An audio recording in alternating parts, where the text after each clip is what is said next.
శతానందుడు విశ్వామిత్రుడి జీవిత కథను వివరిస్తూ, బ్రహ్మదేవుడికి కుసుడనే కొడుకు పుట్టాడు. ఆయనకు కుశనాభుడు పుట్టాడు. కుశనాభుడి కొడుకైన గాదికి విశ్వామిత్రుడు కొడుకై పుట్టి, చాలా కాలం రాజ్యపాలన చేశాడు. ఆ కాలంలో ఆయన ఒక అక్షౌహిణి సేనను వెంటబెట్టుకుని పరాటన చేస్తూ వశిష్ఠ మహాముని ఆశ్రమానికి వచ్చాడు. తపస్సులో నిమగ్నులై ఉన్న ఋషులతో ఆ ఆశ్రమం రెండో బ్రహ్మలోకంలాగా ఉన్నది. తన ఆశ్రమంలోకి వచ్చిన విశ్వామిత్రుడికి వశిష్ఠుడు అతిథి సత్కారాలు చేశాడు. ఇద్దరూ కుశల ప్రశ్నలు వేసుకున్నారు.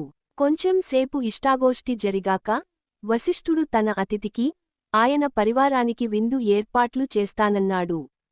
తమ దర్శనమే నాకు గొప్ప విందు.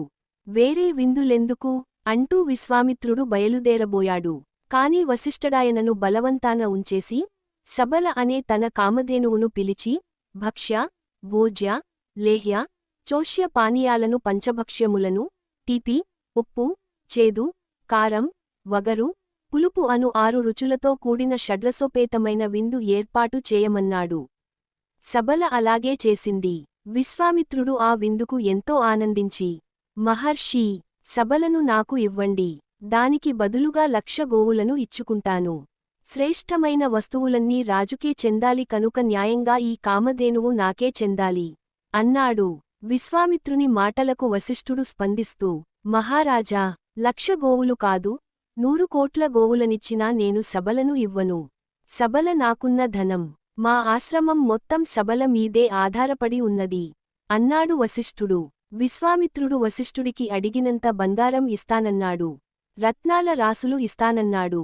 సబలను ఎలాగైనా తనకి ఇవ్వమని కోరాడు. కాని వశిష్ఠుడు నిరాకరించాడు.